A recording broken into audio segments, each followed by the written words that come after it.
Welcome to an allegedly short, we'll see, and maybe not so sweet bonus episode of RyCanTopMyKnee. Woo! Yay! รายการต่อไปนี้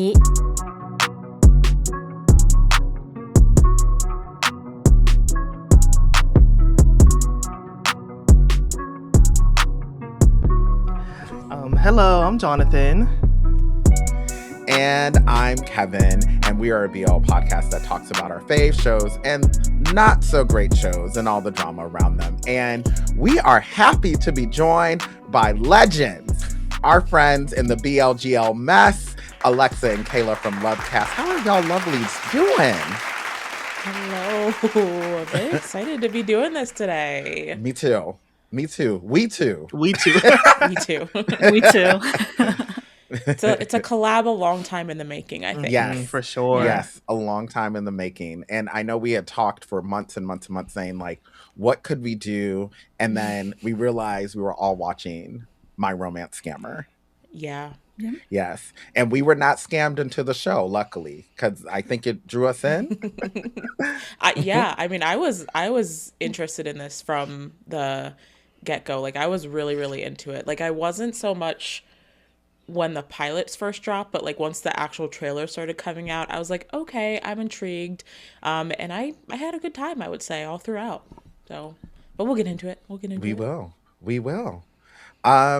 And I guess before we get into it, My Romance Scammer is available to stream exclusively on WeTV.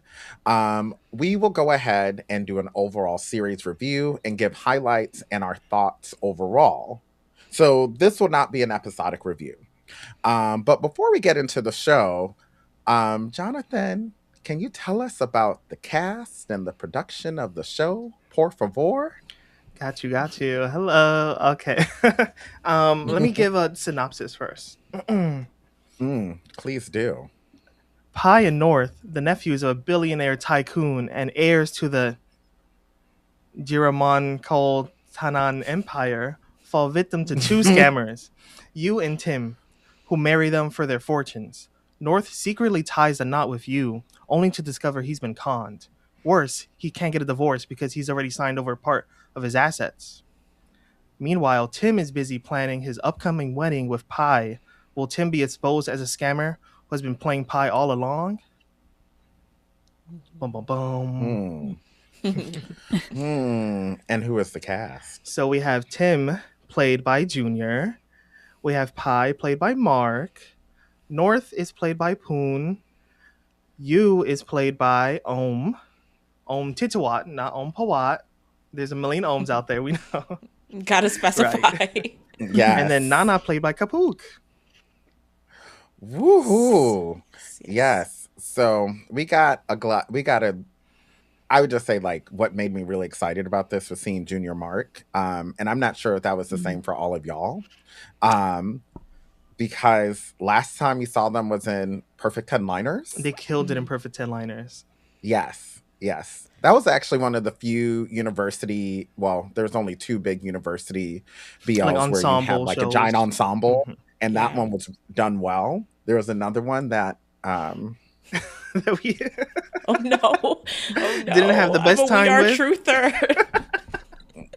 I mean, yeah. famously. Let's just say it was not. Yeah. It was not. We aren't. Fair. Yeah. We aren't. Actually, this was my first project that I've watched Junior and Mark in because I did not watch their Cherry Magic adaptation or Perfect 10 Liners, even though like our co-host Pixie kept trying to sell it to us. I just did not have the time when it was airing, unfortunately.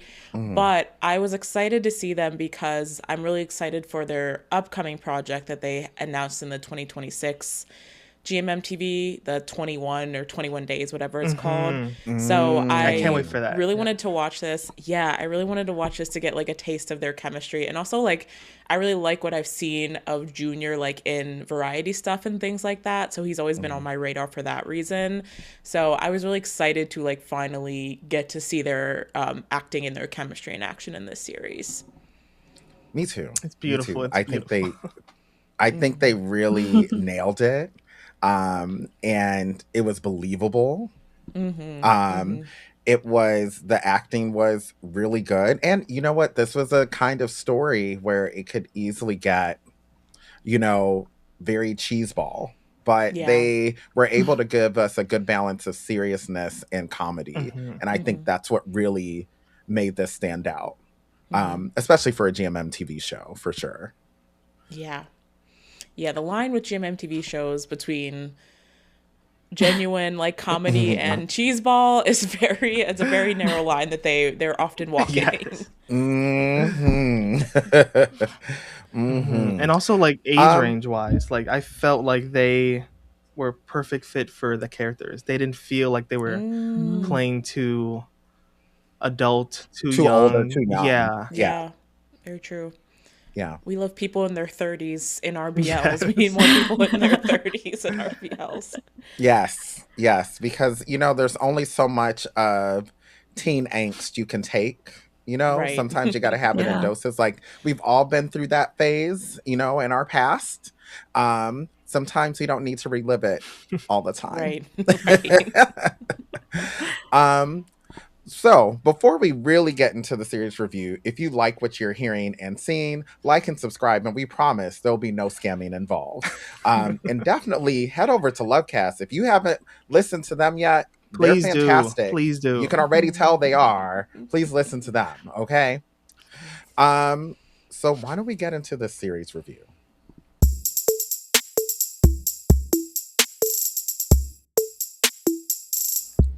So let's first talk about the themes of the show. And of course, the biggest one, because it's in the title, scamming. Mm.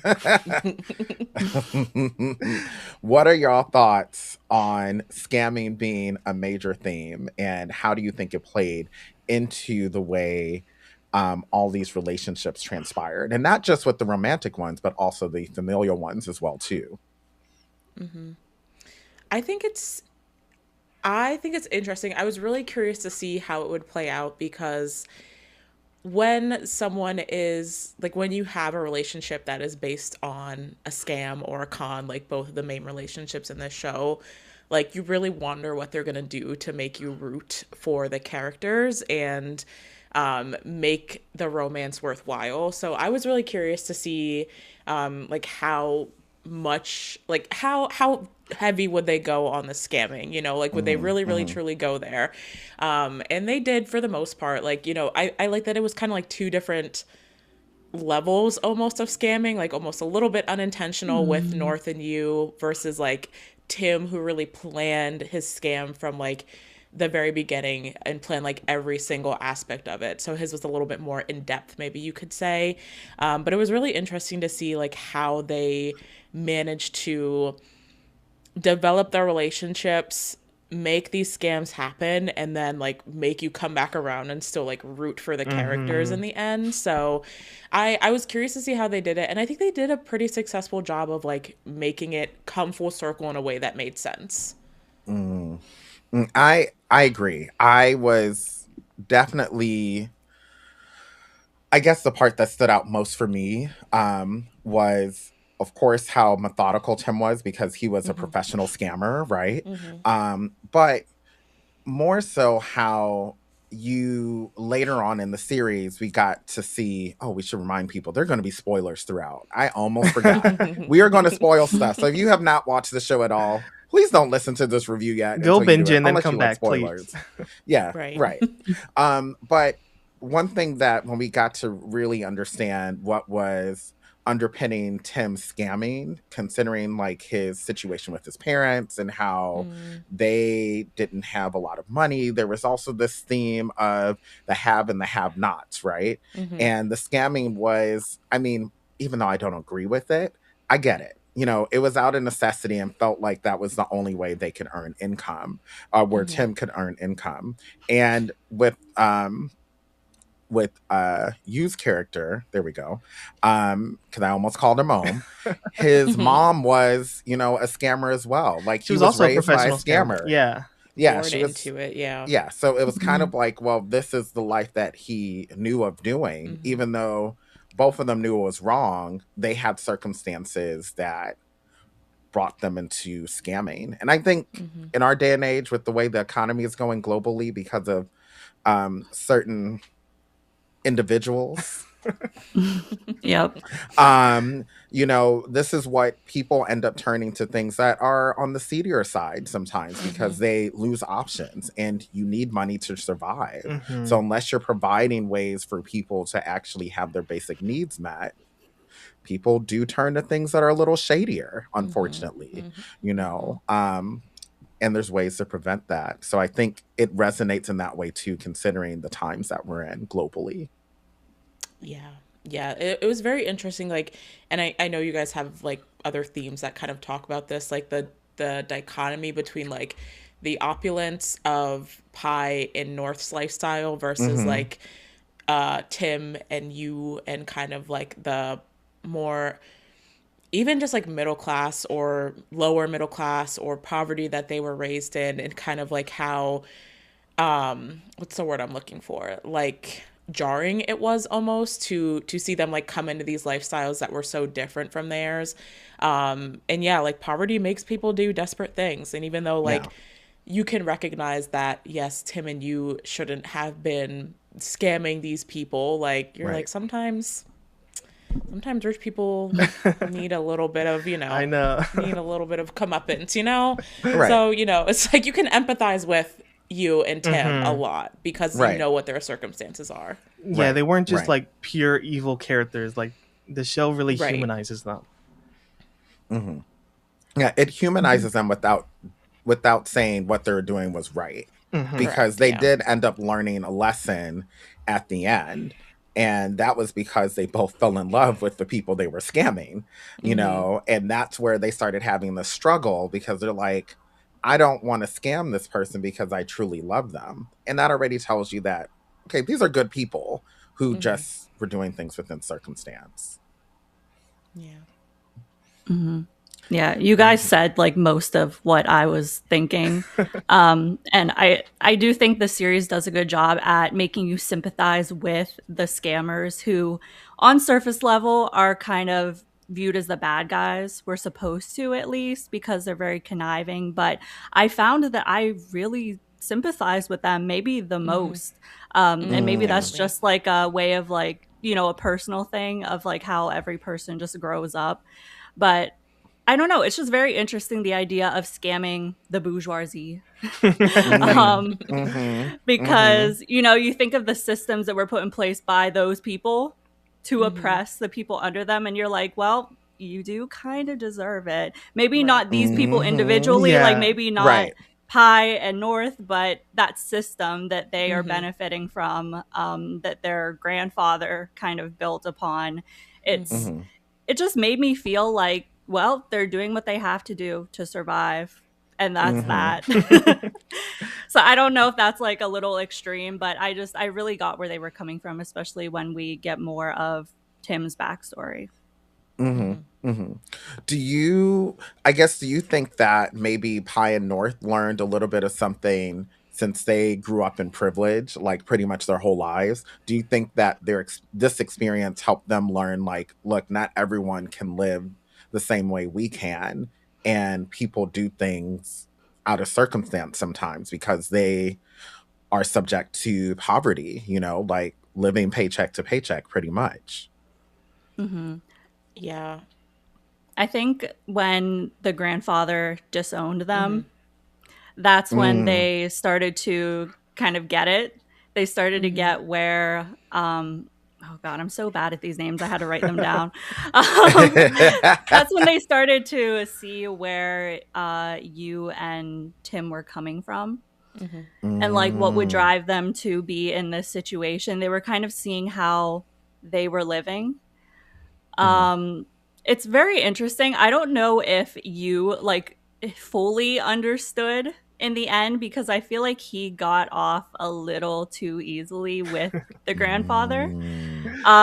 Like the grandfather was pretty easygoing about bringing him back in, but I think it's Pi who really had to face the reality of how things are, and just like thinking about how, hey, we have like no money now. So what are we going to do? Especially because he is supposed to be the older sibling, right? Yeah, So he's the like oldest, yeah. taking on that responsibility, being like, okay, so what am I supposed to do to take care of myself and my brother now? I think like the responsibility of that, the burden of that really left him shell shocked, where he was like, okay, I get it now. I'm not sure if it had the same impact on you, but I do think that you was kind of able to be less naive to the way that the world is after this whole experience that he had being disowned and then coming back. Yeah, I think at the end of the day, like North still had like Pi to rely on, and also you and even Tim like taking care of him. So he definitely did kind of have like a little bit of a wake up call, but he also was, like you said, Kayla, like the baby of the He family. was the So I baby. They think babied him so he, hard. aside So from hard. Dazan, who, you know, Dazan was just there playing his little game all the time. Barely in the show. Literally. But Literally. but yeah, so like he like definitely had a bit of a wake up call, but I think it definitely hit Pi harder because he does have like that eldest sibling kind of role put on him, and he also kind of talks about that like when he's having this confrontation with his grandfather, where he's like, everyone just assumes because I'm capable that I'm okay with these things that were happening because I can figure out how to survive, but actually like I'm struggling here, you know, like this is taking a toll on me. So I think Pi definitely had a lot more of a wake up call, I guess, once his circumstances kind of changed and he realized what it was like to be on his own and also not have like his financial cushion to fall back on as well. Yeah. And I think, and I think y'all kind of touched on this a bit too, that Pi, I think his grandfather gave him the harder time because he's like, you're already responsible. He had And this is more of expectations. like a lesson. He was the Yeah, there's CEO of already a the high. Right. mall, right? Yeah. Yeah. So it's like I already know you can do this and you will get through it. But you know what? I think not in the last episode, but the second to the last episode, I think the grandfather, when he started he started softening a bit. Part of me, that's when I realized that at first I thought the grandpa was just being an ass, that's what I, at first. But then I realized that, he was just giving very tough love. Because the way that he spoke afterwards, he was like just comforting, like I think he wanted Pi to really learn this lesson. Even though I do think that it was done out of anger because, grandpa was pissed. Yeah. He was very pissed, and I think the anger was coming from disappointment. So, and that's kind of what I've gathered now after it's been about what, 2 weeks, maybe 3 weeks since the show has ended. 3 weeks, yeah. Yeah. So now that I've been able to reflect on it, now kind of looking back, it's like, you know what? I think he was more of disappointed, even though maybe if I was a grandfather of, of a big retail empire, I probably would not respond in that way because it's not his fault that he got scammed, Right. because anybody could get scammed. And I think that's another lesson in this is that, because the scamming starts when you build trust with someone. And Tim was really good at it. I mean, they were together for a year. So that was a whole relationship being built up. And he was sleeping with him and he was slurping him and all of this stuff. He was the perfect like boyfriend. He was doing a lot. The perfect boyfriend. Right. He was like Perfect cooking boyfriend. for him. Like, yes. Everything. Yeah. So yeah, it's go ahead. No, go ahead. Go ahead.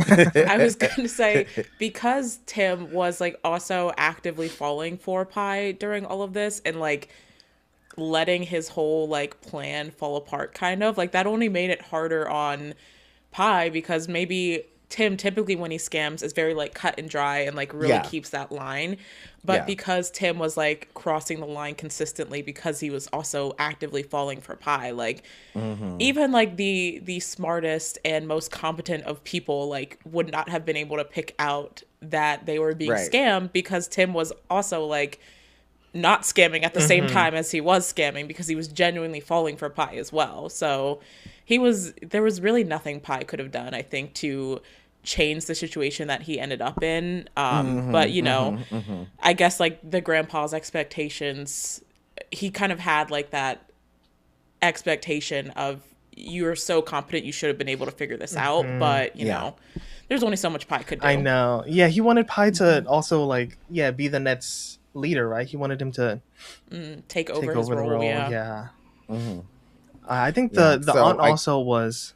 I just realized the aunt also was such a like so hard on all these kids, on everyone. Yeah. Right. And at first I hated her too. I was like, what is your problem? You and your son that are just there in the corner being snarky.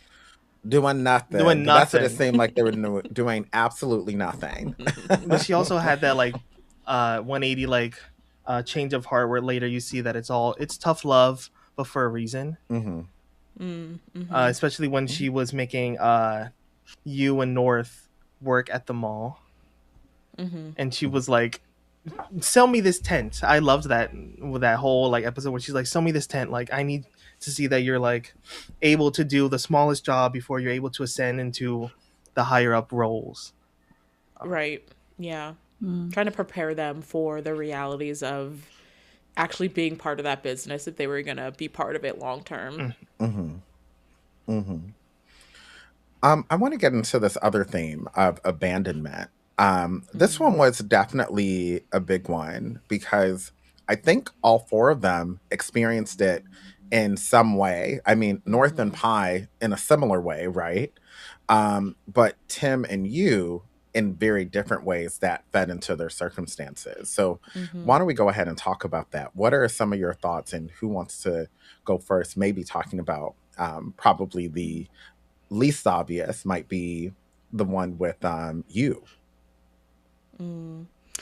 Yeah, I mean, I think there's something to be said about like having a parent who, by all the technical terms, raises you. Like his mom raised him, yes, but was she actually a parent in that sense? You know, like she did not care for him in the way that a child needs care from her parents, you know, or from his parents. She raised him to raised him under like her own experiences, I have to assume, with growing up in a whatever situation led her to become a scammer. She raised him to believe love is a weakness, and I think she treated him in that same way. She did not really show him paternal love because I think it was easier to view him almost as like a pawn and someone she can raise up to be part of like their whole scamming hierarchy that they've got going on there. So like for all intents and purposes, even though his mother raised him, she was not really a present parent in his life in the typical parental sense. And then she also actively stole from him when she got out the of moment prison. she got out of prison. And then, you know, when he tried to, you know, make that almost amend and like begged her to, if nothing else, just like give him that money back, if nothing else, she was kind of like, screw you, essentially. Like, if you want the money back, you're gonna have to call the cops on me. And so like she really gave him no choice. So it was like a present parent, but at the same time just like not a real parent at all. No, I think she saw him more as a, what was the word I was going to use? I think maybe an accessory or a product, just a product in her home.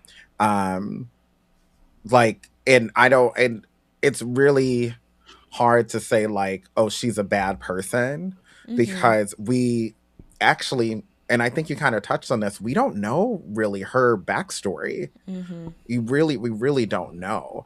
And I think that's another thing that the show did so well, is that it makes you really wonder, like for every character, like what kind of brought them to where they are in this show. And what made them the way they are. And then it makes you kind of look in the world we're in, like, yeah, what makes people the way they are? I come from a experience where I feel the vast majority of people are good people who make really bad mistakes. Like, I think there's only a handful of people who are actually truly evil. And usually they happen to be political leaders. But beyond that, I think the vast majority of people are good people who their circumstances have them do things that are horrible. And unless we fully understand the backstory, they would not be able to be rehabilitated. I think with Yu's mom, She was stuck in that I cycle. she was stuck in that cycle. And there Yeah. was only thing that you could do is really Get kind of himself out of it. get himself out of it. Yeah, because if he didn't, he was going to be stuck in that too. What do y'all think about? Because we did talk a little bit about Tim's situation, but do y'all want to go into that whole situation? Because that was also a form of abandonment, but very different from Yu's experience. I forgot how it was. I feel like I understood his situation, but then towards the end, I was like, wasn't sure if I got it right. So his parents, they all are together in this big house, and then the parents, like, did they lose their jobs or something, or they just couldn't afford this giant mansion anymore, so they had to move away? Yeah, I think they fell into debt or something like that, and they fled to China essentially and kind of left that debt on Their Tim. son, which was kind of weird for me yeah. at first. I was like, oh, you got into these like you got with these loan sharks or whatever. Like who got into the loan shark? Was it Tim trying to stay afloat with this house, or was it the family too? Because they fled. I assumed it was his parents, but That's what I thought. I don't think they ever really clarified that, but I assumed it was his parents because they fled. And he just kind of ended up having to take the brunt of that since they literally, like, he got home and was like, I got a job. And his parents were like, that's cool. We're in China now. So good luck with that. Like, we're on the run. So yeah. Okay. So I assumed it was his parents that got into the debt and then they fled and it kind of fell on him. Yeah. And I think, correct me if I'm wrong, but I feel as if in the last episode, when his parents met Pi and North's granddad, you know, during that scene where they had to step away for a little bit, I feel as if that the parents were more of like, they were not expecting him to stay in the house. I think they were expecting him to sell the house and move on. But it seemed as if more he wanted to keep the house because of the memories that were attached to it. And so it seems as if like he wanted to have this fantasy in his head of like, if I work hard enough or if I scam hard enough, I can bring my family back to Thailand. Yeah. And they it was weird that they were so shocked that he was willing to do that, but it's like, I don't know, you guys fled. How would I ever see you again? You know, like, what was the plan? Yeah. And they never dove into that, really. No, not too much. They spent maybe like 5 minutes on that, you know, at most with that whole conversation. And yeah, I guess, and they said, get rid of it. They were like, you don't need to take care of us. But You it's should like, sell it, how would we be a family again if you guys left me? Yeah. Yeah. And it's like, you're getting into your own family. Like, you're already with somebody who, you know, loves you and really wants to, even though he was towards the end, he was pretending not to. We understand why. But, you know, you're with someone, you're starting your own family. Like, they said they're okay. They're surviving. They're good. And it's time to, you know, move on to the next chapter, you know, of your life. Yeah. So. Yeah, I think he really needed to hear it from them that, like, he could let this dream that he had of them all eventually coming back together, this fantasy, that he could, you know, let it go and move on to something that was serving him more now, which is his future with Pi, and, you know, being able to enter that future include selling the house so he could, because I think they said, like, selling the house would essentially pay off his debt. So like, you know, if he could sell off the house and pay off that debt, then like he could truly just move into his next chapter with Pi. But I think he really needed to hear that from his parents and like hear that they were okay with him doing that before he could actually allow himself to do that. But then why didn't the parents just do it in the first place instead of You know what? It's a good question. Answer this. a little bit of a plot hole there, you know. Like, sometimes, because Jonathan knows this for sure, I like to fill in plot holes myself. And part of me is thinking that, you know, they were just so on the run that they didn't think. They were like, we just need to get out of here. We have this big debt.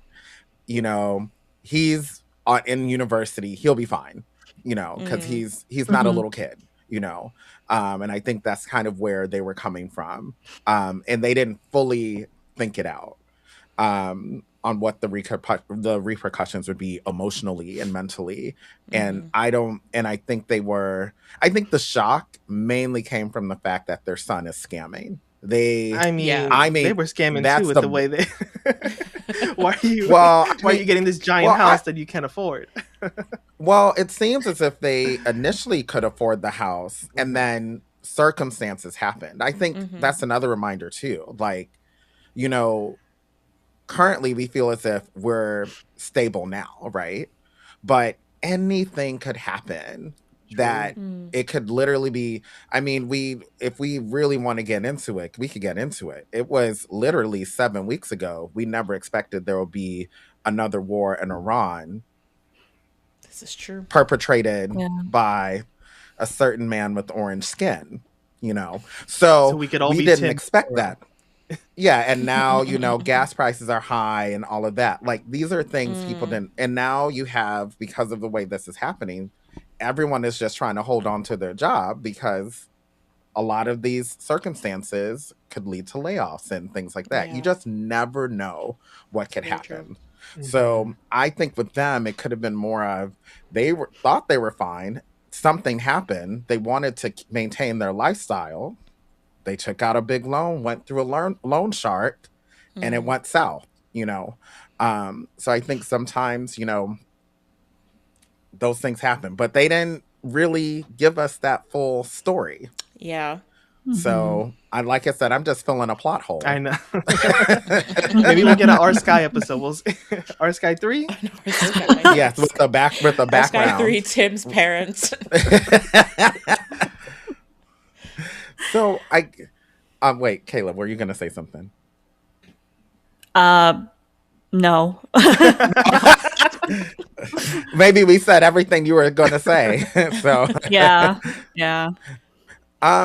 So another part of like what we like to do is the messiest parts of a show, because there's one thing with BL, there's always mess, and you already know Jonathan and I are messy. Me may be messier than Jonathan. Yeah, exactly.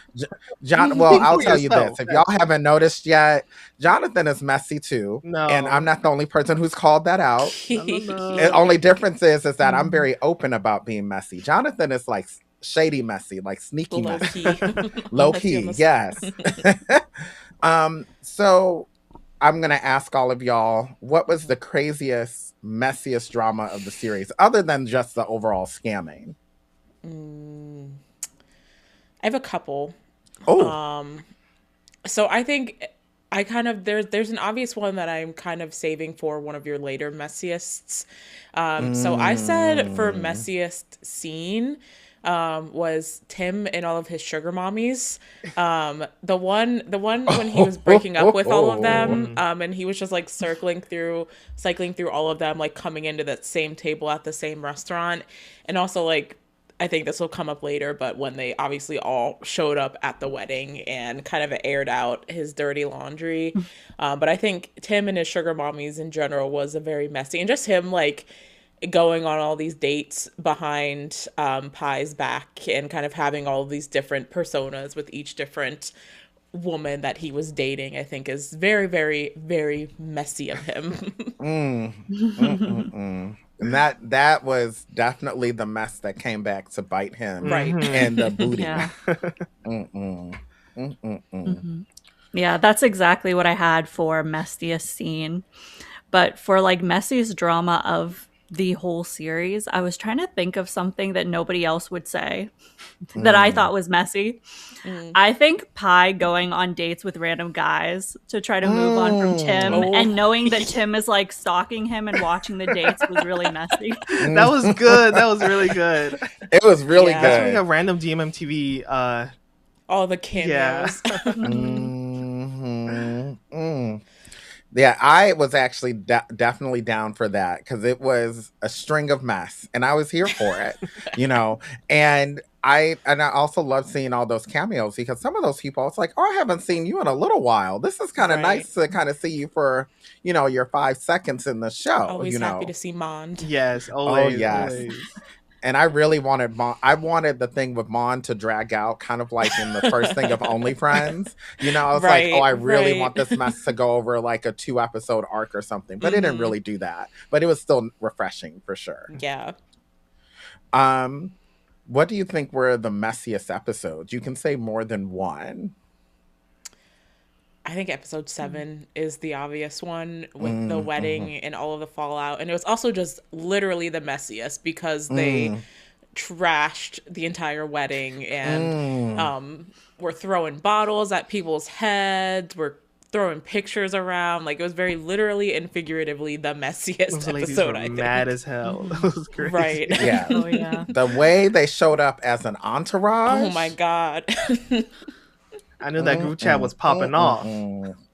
Honestly, okay, messiest person is the The restaurant waiter. employee who The waiter that sold him who Yes. out. sold him out for the money. Yes. Yeah. He I was let like, you himself should have get paid minded off your and spilled neck. all his Come tea. on. That is definitely the messiest character. I was like, excuse you, you are supposed to be keeping everything on the low low. Right, And now because he you was telling on Tim's everybody. side. He was, helping Tim Yes. out, cycling all these ladies through, and then someone showed him some money, and he was like, well, here we go. He probably said, this is more than my salary in a week. Oh, I So, bet. I mean, I would consider it too if someone was right. holding a wad of cash at me. So, Mm-hmm. Yep.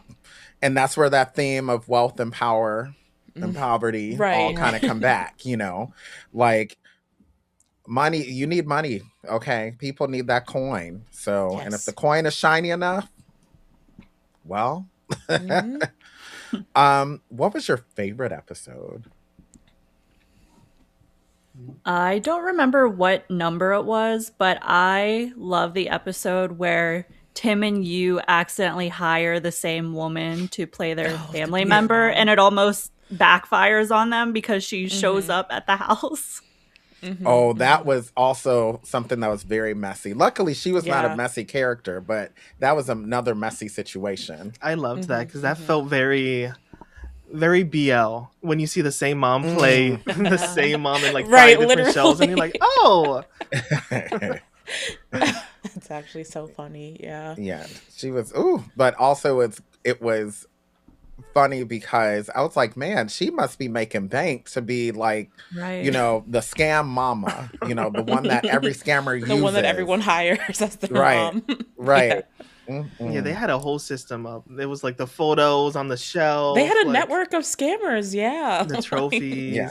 They were looking out for each other. They really were. But you know what? I thought I honestly was very impressed with the amount, mainly more with Tim, with the amount of time he put into scamming. That's a job.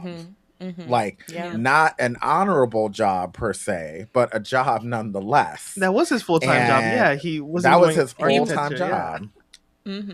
Yeah, I had just never realized that people could go, well, actually, I did know, but to go to that length to do all of that and not only scamming pie, but all those women. And I mean, eventually, when you have too many people, it got messy, The and that's roster how too it full. backfired. Yeah. Yeah, it was too full. What did y'all think of the final episode? Let's talk about that. I thought it was a little bit basic. I mean, it was a pretty typical GMMTV finale Yup, episode.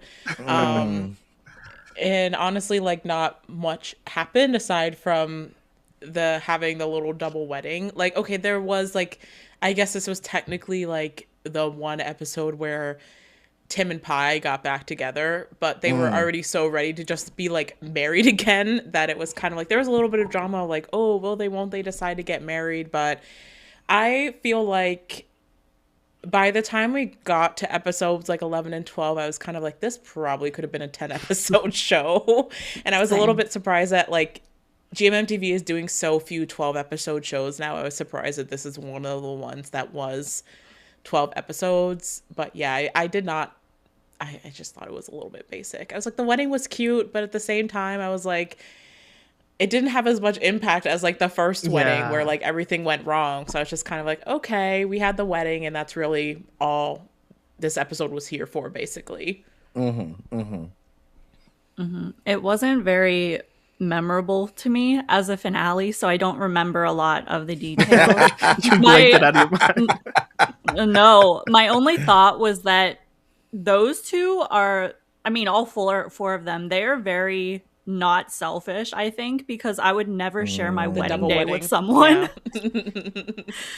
I was like, this double wedding. I guess it makes sense for them, though, because of their situation. They already went through it the first one time. of them was already, yeah. So it's kind of like, it being low-key made sense for them. Them doing it together made sense. But I just had the thought of like, wow, I would never go about it this way. It also wasn't very flashy. And I'm like, you guys have money, but I guess that also goes with the theme of like, they don't need all that flashiness because they love each other. Yeah. North was almost like put off by the whole flashy wedding that they were planning and wanted to do like the more low-key thing with just like the friends and family. But yeah, it was very like, and it was also very short in the grand scheme of things. Like it was the like the last 5 to 10 minutes of the episode. So yeah, I mean, for such a big build up, it was just kind of like, okay, now it's time for the wedding almost. And then it was over. So yeah, I was fully expecting them to just be like, you know what, let's just courthouse it. And they're just gonna you're just gonna see them sign the papers again, and then it's gonna cut to black. Oh my gosh, those divorce and wedding papers that we saw time and time again throughout. It would have been fitting if they just came back and signed the papers again. I will say with the papers, it was actually really interesting to see how marriages in a legal basis work, because we have not, it's been what, about a year and a half since gay marriage has been legalized in Thailand. And it's interesting to see how that process works exactly for marriage in general, the legal part. And I think maybe this is the first BL that we've seen where they've done that. I could be wrong, because now all the BL kind of run in my head, you know, sometimes. Yeah. Like, we've had a lot of weddings, but this might be the first one that it's shown at the courthouse. I keep thinking of like Paradise of Thorns, which was kind of like having that commentary from a time period when they could not be legally married. So I remember like Jeff's character like at the district courthouse like begging for his rights and stuff like that. But I think this is the first one where we actually got to see the process of like, we can sign these marriage papers and we can also sign these divorce papers too, you know. Support gay divorce as well, yes. Support gay divorce, yes. Gay rights and gay wrongs. Right. Exactly. Yeah, people got to know that the whole point of having marriage equality is so then everyone has the choice to marry and divorce whoever they want. You know, like it shouldn't be, well, whoever they want consensually. It should not be it should not be only for a certain group of people, because if people love each other, they love each other, and that's it, you know. I also agree that the final episode was just, it was really flat. Like we had a good ramp up literally up to episode 11. And I actually kind of expected episode 12 to not be very memorable other than the wedding. Yeah. And it kind of gave me what I expected. So, and in fact, I really don't remember anything else other than the wedding. I just saw it last night. I don't remember. Yeah. I mean, it was literally just like the wedding was the last part, but like up until then, it was like Tim and Pi talking about like they were fighting about whether or not they wanted to get married again, and then like you and North were like stressed out about all of the wedding festivities that they were having to go to, which led to North just being like, let's just have it here right now so we can get away from all that stuff. But yeah, like really not a lot happened in the final episode. So yeah. I wish they brought back up Pi's like his whole thing with the grandpa being like, I don't want to be the CEO anymore. Like he wanted to do his own He ended up just agreeing to be the CEO again in the end. I mean, I know they had like the aunt decided that she would now take over the grandpa's role, so he at least got that pressure taken off of him. But he seemed pretty set on just like leaving the family business overall at one point, but then like he ended up just deciding to be the CEO again. Maybe the taste of being cut off from his family made him realize he appreciated it more than he thought he did. Yeah, maybe. Yeah, I would have loved to see him like, you know what? I don't want to go back into this role. I'm glad to kind of have at least this cushion, but it would have been nice to see him work on maybe I'm remembering this wrong, but correct me if I'm wrong. To work on, the development project that he had with Tim. He still like had go back the, to that. Yeah. Like lease. Kua gave him the land deed and then for that it. never got brought back up again. I don't know what happened. Or even just like it was cute him like working on the bakery with Pure and kind of like making the bakery like a profitable thing. I like those episodes where they were all kind of like, it must have been episodes 8 and 9 after North and Pie got cut off, where they were all like putting their all into like making North's bakery like a viable business. And then in the end, like he got it there, but then he just kind of like left it to Pure to lead from there on out. So, which honestly, if it was up to North at that point, yeah, so probably should have just been left to Pure from jump, yeah, because Pure actually was taking it seriously, and North, I don't think he knew what he was doing, which he was just trying to do anything to not have to work for the family. Right, everyone hated this, but he needed to. Yeah, he needed to. Oh, you know what? I meant to tell you this because I feel as if all of us have been to Thailand before, right? Yeah. Have we all been to that mall? The M's is that where they filmed it at? I wanted to call it Emporium, but I think it's M something else. I remember I was just looking at it in the credits. It's M Sphere or M something else. Sphere. Is that the there one we that's go. across the water? Or is that on the strip? It's on the strip. I don't remember what stop it's off on the metro, but it is on the strip. So it's the fanciest. It's one of the. It's the fanciest one, yeah, and there's like 3 malls connected to it, but that's where they were filming. I think was the fanciest of the 3, if I'm not mistaken. Yeah. So I don't remember if we went there during our trip, Kayla, but I know because it's new. It's like it was brand new. It was there when we went in 2023. When I was there weren't a lot of stores in there yet. It was really just like a food court because it had just opened, like grand opening. So I actually didn't realize that was that mall, but it makes sense now because that mall is very luxury. Yeah, it's been used in a lot of GMMTV dramas. I always see it in the credits. I remember We Are was mentioned. It was also always in the credits of We Are because they filmed a lot of scenes from We Are, like in that mall. Yeah, I think that was probably one of the few times they weren't at home drinking. Yeah, when they weren't at Quinn's character's apartment, drinking. Yeah, just drinking. So I guess, y'all, what do you rate this show overall? Like, in any final thoughts, too, before we get to that? And then rating it out of 10. What did I rate it? Let me check. I had a good time with the show. In terms of, like, final thoughts. Like I said, I was really excited to see Junior and Mark in something. And also, like, Kayla and I infamously have been truthers since Until We Meet Again back in 2019, and it's nice. Like I think he has a really good comedy, like acting, has a really good, what's the word I'm looking for? Comedic timing. Affinity for comedic acting, comedic timing. Yes. And more than I thought. It's a surprise to everyone. Yes, it was really cool to see him kind of challenge the comedic acting side of things and getting to see like a different side, because a lot of his BL characters have been very similar. Like he kind of got typecast as a very stoic character, kind of guy. So I really enjoyed seeing him get to take on a more comedic and silly role. And it makes me excited for more of his partnership with Pooh, and I think they have a good balance with each other as well. In terms of my rating, I was really going back and forth between like a 7.5 and an 8. So maybe we'll just cut the difference and say 7.75. Because like I enjoyed it.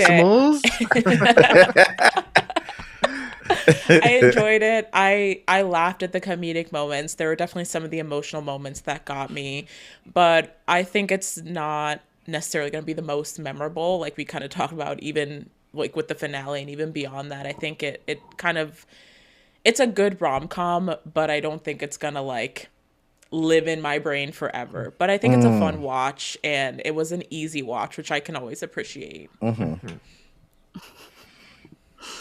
I'm laughing because now my rating's gonna seem really low. Oh, do it. I think it's an average show. I do think it's better than a lot of the shows that GMMTV has been putting out in terms of just like plot and pacing. But I do still think it's pretty average. Like it's fine. So I was thinking more like 5, 5.5 area. Just because like I did enjoy it for what it was, but it wasn't like Alexa said, it's not gonna like exist in my mind after this. There's a lot of it that I feel like I don't really remember. Like I just remember like the big plot points in it. I think like the thing I liked the most was the cast, honestly. I think they are what made the series enjoyable to watch, and I do think like everyone's comedic timing was really good. I love comedy, and I think they did it really well. And yeah, I think it was a good story. It was a solid story, but nothing to write home about, so to speak. So I'm gonna go with a 5. Yeah, fair. Work. I think I would give it like it's so well shot too. Like it's beautiful to see. There's definitely budget in the show. There was a lot of budget. And this cast, I don't know, Junior Mark were like magic in the show for me. So I'm like, my rating is like skewed because of them. So I would give it like valid. like a 6.5 or a 7, just from that. But like, it's true, like what you said, Kayla. It's a very generic show. Like we've seen this plot before. You know what's gonna happen already. So you're just kind of there for the ride of the cast. Which isn't bad, but I still very much enjoyed it. So